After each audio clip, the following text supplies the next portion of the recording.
Hola, ¿qué tal? Vamos a continuar con la clase de teoría electromagnética. En esta ocasión vamos a conocer un resultado que es la ley de Gauss. Para establecer la ley de Gauss necesitamos definir el flujo de campo magnético, de campo eléctrico, perdón. La idea de flujo es bastante sencilla, ¿no? Si la pensamos en términos de, vamos a tener una superficie cualquiera, y sobre esta superficie van a haber líneas de campo que la están atravesando. En este caso no vamos a hablar de flujo de campo eléctrico, por lo tanto las líneas hacen referencia a que son líneas de campo eléctrico. Entonces aquí están pasando estas líneas a través de la superficie, y entonces a la magnitud, la cuantificación de cuántas líneas están atravesando esta superficie es a lo que le vamos a llamar flujo. Lo pueden pensar en términos de corriente de agua, ¿no? Entonces tenemos una corriente de agua, esta corriente va a atravesar una región de área y entonces va a salir. Y entonces esa cantidad de agua que está saliendo en relación con la que está entrando es a lo que le llamamos flujo. ¿Okay?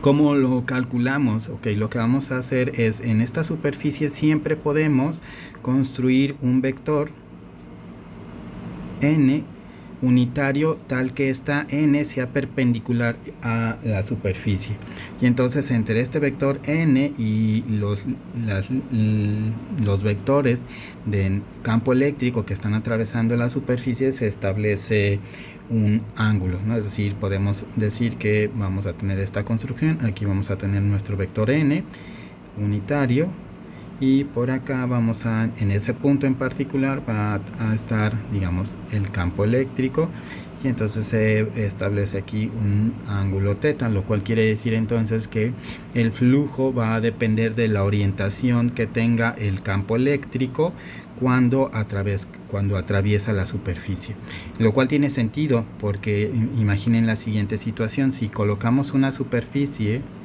y decimos que el campo eléctrico es perpendicular, todas las líneas de campo eléctrico están atravesando de forma perpendicular a la superficie, es decir, siempre hay un ángulo de 90 grados, entonces en ese caso el vector unitario y el campo eléctrico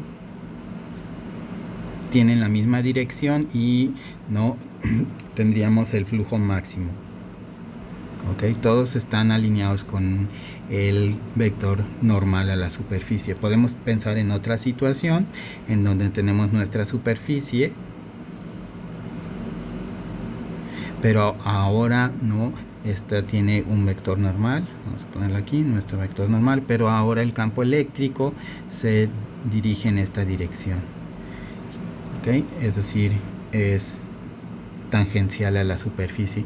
En ese caso entonces es fácil ver que te va a quedar aquí mi vector normal a la superficie y el campo eléctrico estaría en esta dirección y entonces aquí se va a generar un ángulo de 90 grados, y en este caso el flujo es igual a cero. No hay nada que esté atravesando la superficie, puesto que el campo no atraviesa la superficie, simplemente es tangencial a la superficie.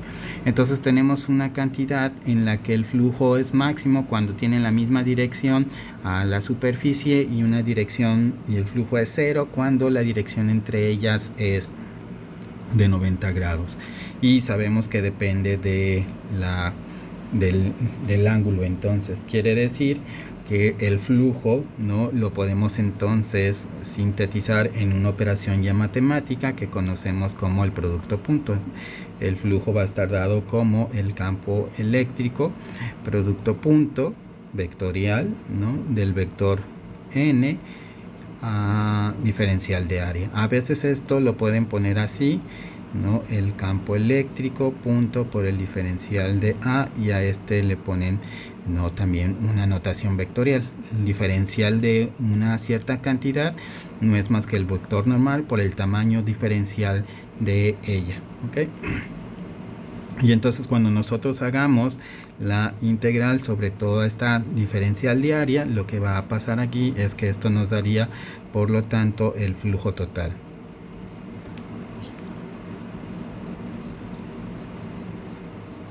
Que está la cantidad de líneas que están atravesando la superficie, ¿ok?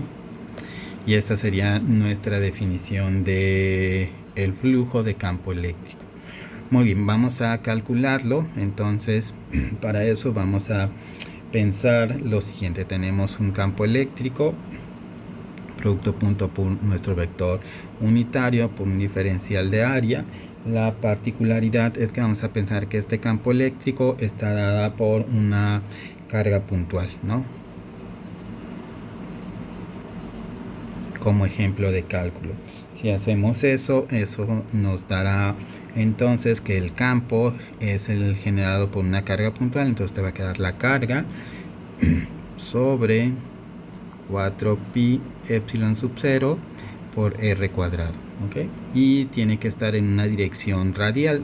La dirección radial la voy a indicar con el vector r unitario, producto punto, con el vector normal a la superficie por un diferencial de área. Noten cómo aquí estoy utilizando este factor, ¿no?, de unidades. Entonces queda el 4pi epsilon sub 0. Estoy en el sistema internacional. Este vector es un vector unitario que le podemos poner como r entre la magnitud de esta r. Y n está determinado por el vector normal a este elemento diferencial de área, ¿ok? Entonces, si seguimos haciendo las cuentas, pues de este lado te va a quedar que, dado que aquí tienes un producto punto entre dos cantidades que son unitarias, te va a quedar Q sobre 4pi epsilon sub 0 por r cuadrada.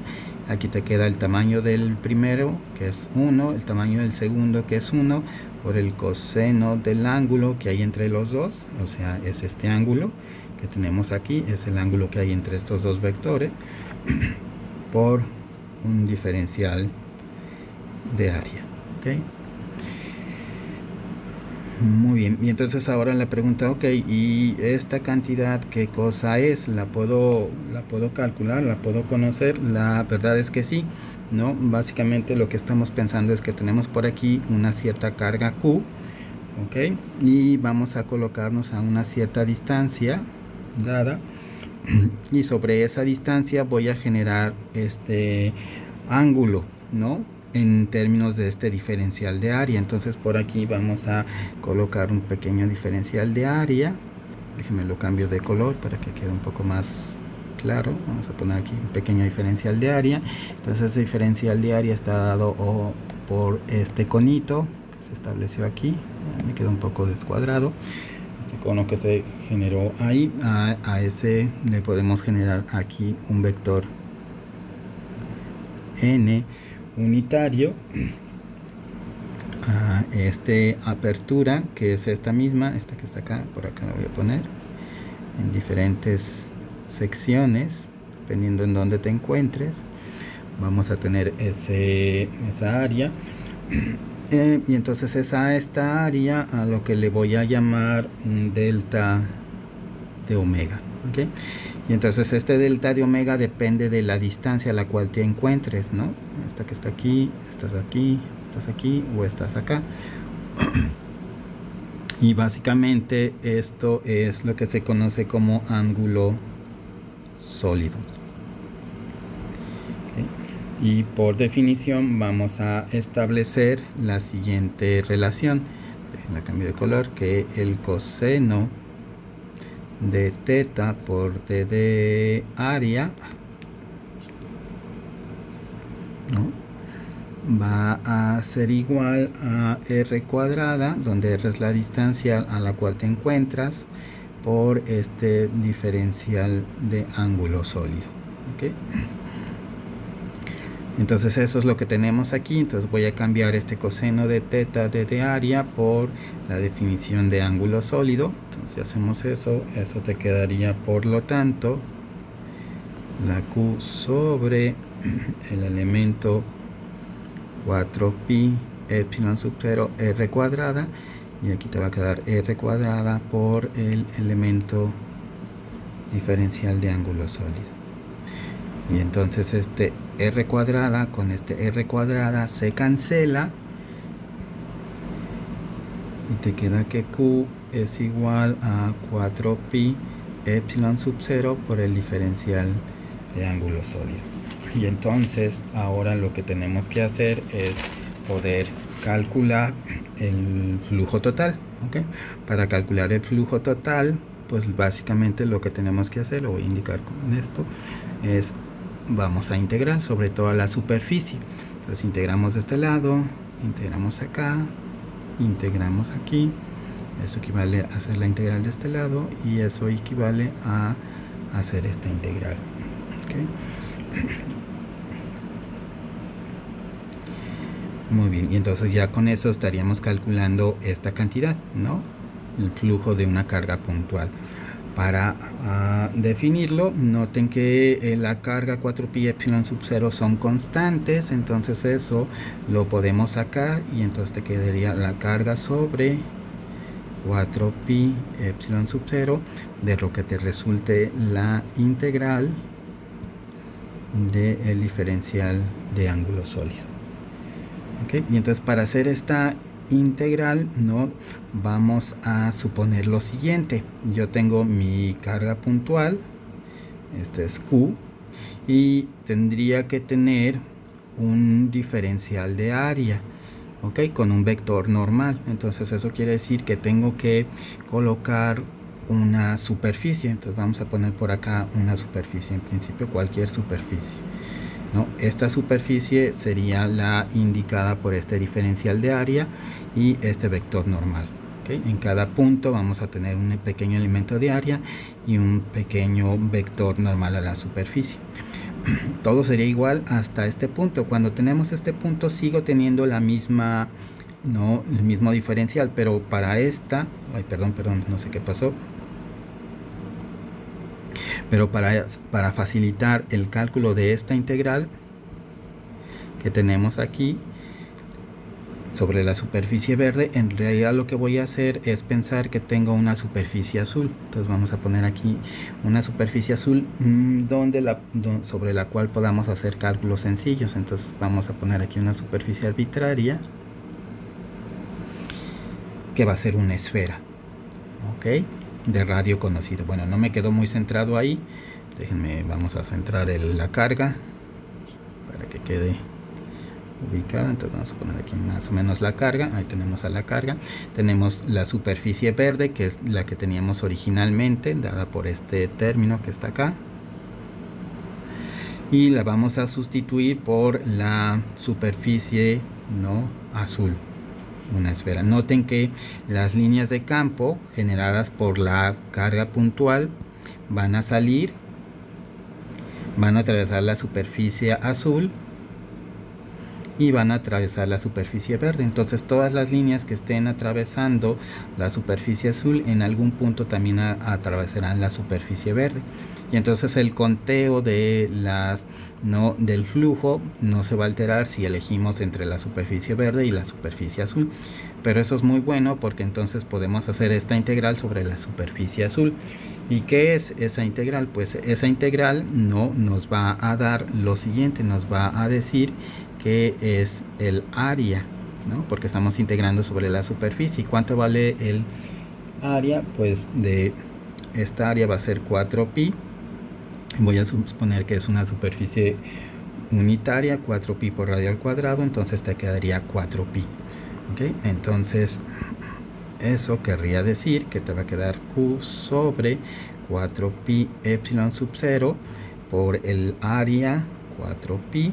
Y entonces podemos cancelar este 4pi y este 4pi y finalmente te quedaría el resultado que estamos buscando. El flujo total, es decir, esta parte va a ser igual, déjame cambiar, te va a quedar que la integral de campo eléctrico punto por un diferencial de área va a ser igual a Q sobre epsilon sub 0. ¿Okay? Y este es mi resultado principal. Estoy haciendo un poco de malabares porque cuando definí esta área que está aquí, en realidad la estoy definiendo sobre esta superficie verde, pero cuando hicimos el cálculo, no pusimos una superficie esférica de una esfera de radio unitario para hacer el cálculo y te da este resultado. Noten que aquí este 4pi que aparece aquí se cancela con este 4pi que aparece acá.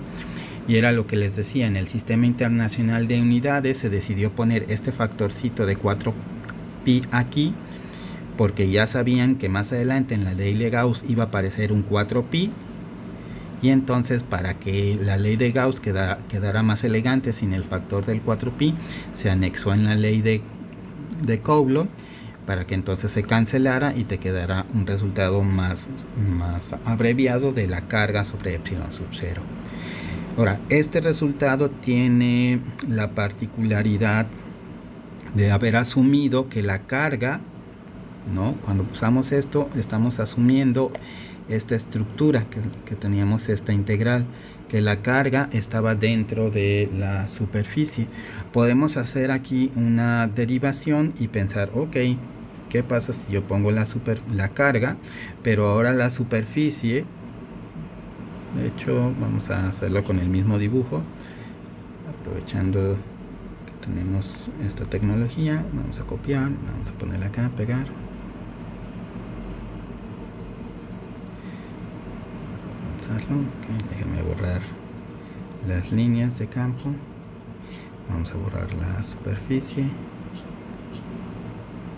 Ya está, Tenemos ahora esa superficie que no cambió, pero ahora la carga la ponemos exterior. Tenemos esta carga. Ok, y entonces aquí va a suceder una cosa interesante, porque las líneas van a atravesar esta superficie, pero luego noten que por aquí están entrando, en esta región están entrando, pero luego aquí noten que aquí sale y aquí sale. Entonces el flujo, que es el flujo neto, que tenemos acá, el flujo total, va a ser para esta línea 0, porque entró una, pero salió otra. ¿Okay? Si tomamos otra línea, digamos, de campo producido por esta carga puntual, digamos que entra por aquí, va a entrar aquí, aquí está entrando, y aquí va a salir, y acá va a salir. ¿Ok? Y entonces eso quiere decir que cuando nosotros hagamos la integral sobre toda la superficie, va a haber una región por la cual el flujo, digamos por aquí, todo esto que está aquí, el flujo está entrando, pero va a haber otra región en donde el flujo sale.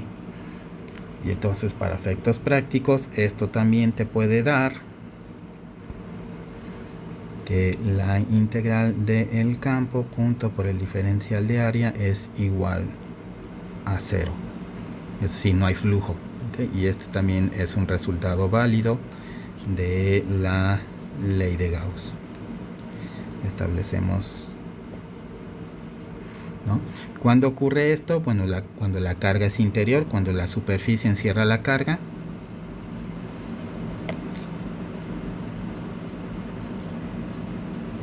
Superficie. Y cuando la carga exterior a la superficie, es decir, cuando tenemos esta situación, es carga sobre epsilon sub 0. Cuando tenemos esta situación, la carga está afuera, es 0. ¿Okay? Entonces en realidad tenemos dos resultados para la ley de Gauss. Muy bien, este es un resultado importante porque nos va a poder permitir calcular el campo eléctrico sin necesidad de hacer la integral. Para calcular el campo, recuerden que tenemos esta integral, epsilon igual a una cierta constante de unidades, de lo que te quede la integral de rho de r', de r menos r', sobre el elemento de r menos r' elevado al cubo por un diferencial de volumen primado. Podemos hacer esta integral, tendríamos que conocer esta rho. ¿Ok? Este es un camino seguro siempre para calcular el campo eléctrico. El único problema es que a veces las integrales quedan bastante complicadas y no es posible. Una alternativa para calcular el campo eléctrico es utilizar la ley de Gauss. Desafortunadamente solo sirve para casos en los cuales el sistema, es decir, la densidad de ρ que tenemos aquí, está dada de forma simétrica. Para efectos de cálculo, eso significa que podemos hacerla cuando tenemos esferas, cuando tenemos cilindros o cuando tenemos planos. En estos casos el sistema va a tener mucha simetría en cuanto a la distribución de carga, y para estos entonces podemos utilizar la ley de Gauss para calcular el campo eléctrico. Si el sistema no tiene estas configuraciones geométricas, entonces se rompe la simetría, ¿no? O tiene una simetría muy complicada y no nos va a quedar otra más que utilizar el camino largo, que es el cálculo de la integral. Muy bien, con esto terminamos esta sección. Hasta la próxima.